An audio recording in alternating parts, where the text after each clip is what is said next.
ભાવેશ આમ ઉઠો, ઘડિયાળમાં જુઓ 10 વાગ્યા. અલી ભોંડી હોવા દે ને, શું લઈને આયા તા, શું લઈને જવાના છે? હવે આવી તા 10 વાગ્યા સુધી હુઈ રહેશો ને તો મૂકીને શું જશો?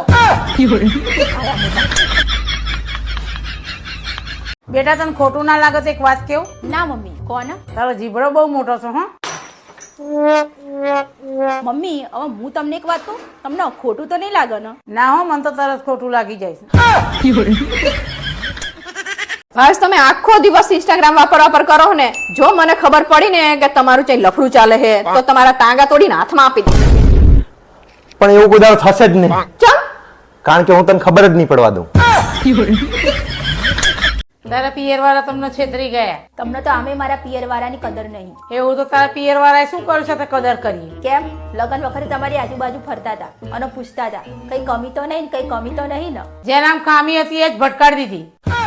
પણ ચકલા કોઈ દી બાજ ન બને યાર. ચકલા કોઈ દી બાજ નો બને એવું તો સાંભળ્યું તું, પણ બાજ ના લગન કરાવી દો ને તો ચકલા જરૂર બની. હેડન ભાવેશ આપણે બહાર ખાવા જઈએ.